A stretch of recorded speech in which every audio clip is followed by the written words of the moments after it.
Hello, everyone. Welcome back to Rick's English channel, where learning English is simple, practical, and fun.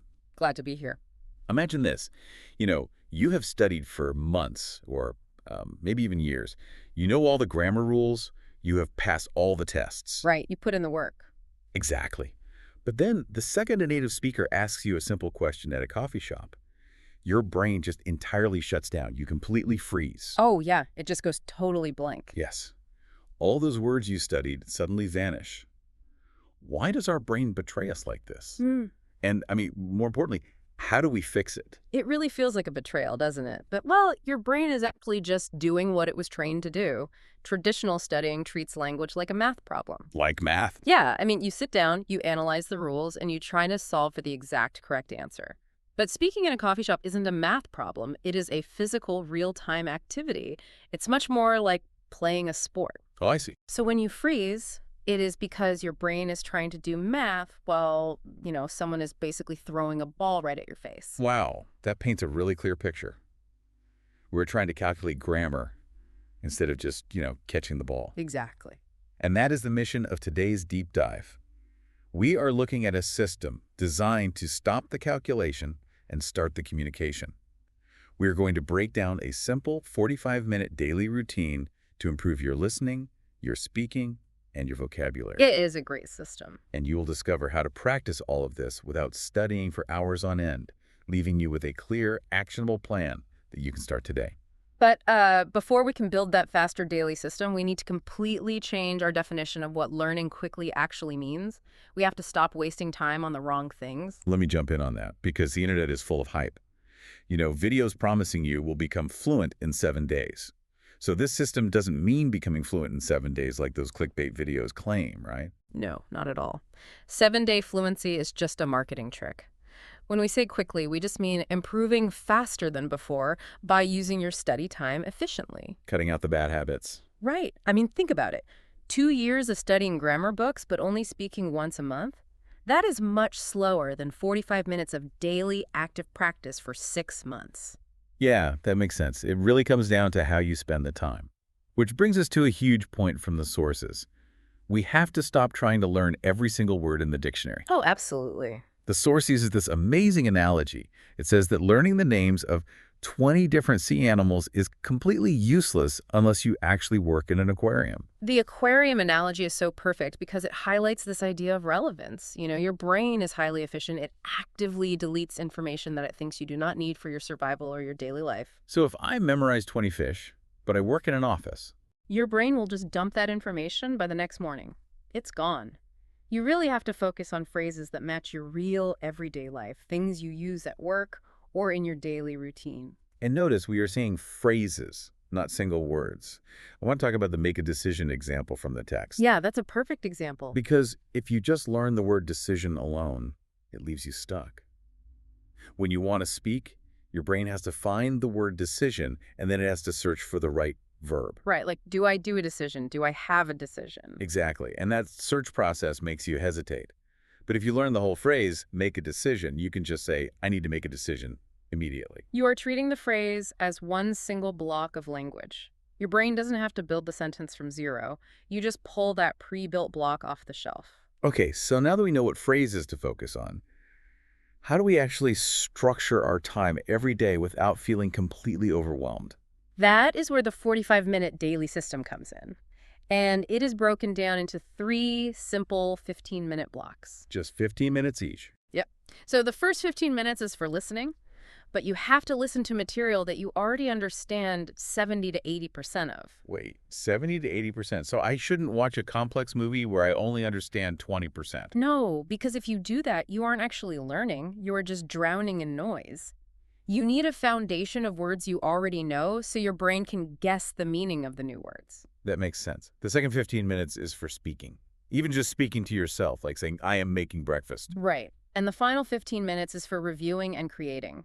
That means writing your own sentences using 5 phrases you learned from the audio. Okay, I want to go back to the listening part for a second. The sources say you should take a short piece of audio and listen to it repeatedly over several days. Yes, repetition is key.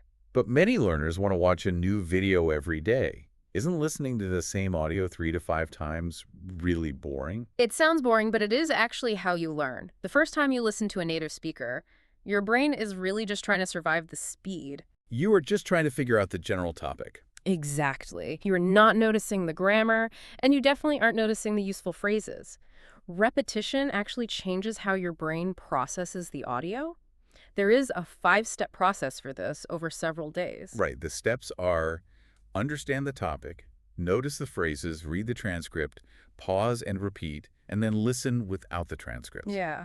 I have to say, I marvel at how this shifts the audio from just background noise to actually moving language into your long-term memory. It's like suddenly you hear words clearly that just sounded like one long noise before. You literally start hearing the spaces between the words. It's an amazing feeling. It really is.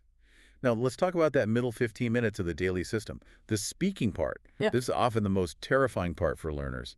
How do you practice speaking effectively, especially if you feel you just aren't ready yet? Well, the sources introduce a great concept for pronunciation called shadowing. Shadowing, like following someone closely. Exactly. You copy a native speaker's speed, their stress, and their emotion immediately after they speak. It's basically like being an echo. Let me model this.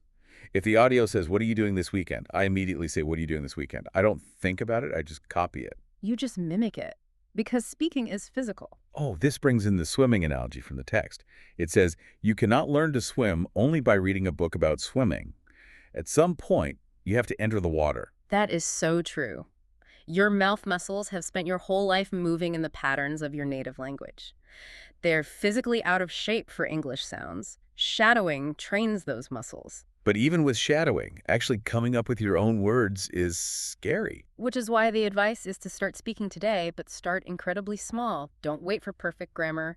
Just take out your phone and record a 30-second voice message about your day. Just something super basic like, I wake up at 7, I had bread and coffee, I looked out the window. Exactly. You do that, and you prove to your brain that you can produce the language. So taking that little 30-second speaking practice and stretching it throughout your day requires building an English environment, even if you don't live in an English-speaking country. Right. You have to make small changes for frequent contact with English, change your phone language, write your shopping lists in English, and you can label your household items. Yes. I want to highlight the labeling strategy from the source because it's brilliant. You shouldn't just put a note on a drawer that says drawer. You need to add an action phrase. Right, so the label should say, open the drawer. Exactly. Open the drawer. Because when you physically pull the handle, your brain links the movement with the English phrase. It makes the language live in your real world. But, I have to confess a common struggle here. Yeah. What if I always translate from my native language in my head first? That is so slow. It is slow. The solution to translation is to start thinking in incredibly simple English. Just really basic thoughts. Yeah, like look at your desk and think, that is a table. Or I'm tired. Don't try to translate big, complicated ideas. But what if I'm speaking and I forget a word? Like my mind goes completely blank. You use a technique called circumlocution.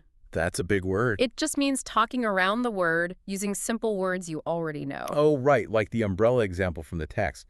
If it is raining and you forget the word umbrella, you don't panic. You just say, it is something I use when it rains. And the person listening will instantly say, oh, an umbrella. You kept the conversation moving in English. That is true communication. Mm. Okay, so to ensure all this simple thinking and speaking doesn't just vanish from your brain in 48 hours, you need a precise schedule. You have to lock it into your memory forever. This is where that final 15-minute block of reviewing comes in. Human memory leaks. You need spaced review. Spaced review? Yeah, you review the phrase the same day, then the next day, then 3 days later, and a week later, and you create multiple brain connections. Like linking the phrase comfortable chair to comfortable speaking. Exactly. It tricks the brain into keeping the information. So let's rapidly outline the 7-day fast learning plan from the sources. On day 1, you listen to your audio twice and find 5 useful phrases. Day 2, you read the transcript aloud while listening. Day 3, you shadow the audio. You echo the speaker. Day 4, you take those 5 phrases and create your own original sentences. Day 5, you speak out loud for 1 minute about the topic. Day 6, you record yourself and assess what you can improve. And finally, day 7, a final listen to measure your progress. It's so structured. It is. But all of this structure won't work if you can't overcome the ultimate roadblock. The fear of mistakes. Yes. When your anxiety is high, your brain literally blocks learning. We need a massive mindset shift. When you make a mistake, do not say, "My English is terrible." Right, you say, good, I found something I can improve. I am still learning. That word still is everything. It means you haven't stopped. The mistake is just a stepping stone. I love that. So let's recap briefly. Stop learning every single dictionary word. Use the 45-minute daily system. Repeat the content and shadow to practice your pronunciation. Build your English environment around your house. And please, don't fear mistakes. Enter the water and swim. Which leads us to a challenge for you today. In the comments, write one English habit you are going to start today. Writing it down really helps you commit to it. It does. And if you finish the whole deep dive with us, comment the exact words, "Start today." Let us know you are taking action. And please remember to like the video, subscribe to Rick's English channel, and share this video with a friend. But before we go, I want to leave you with one final thought. Think about the English word you struggle with the most right now. Exactly. The one you keep forgetting. What if the reason you can't remember it isn't because English is too hard, but simply because you haven't tied it to an action in your real life yet? Find that word, give it an action today, and watch how quickly it becomes yours. It really works. Start today.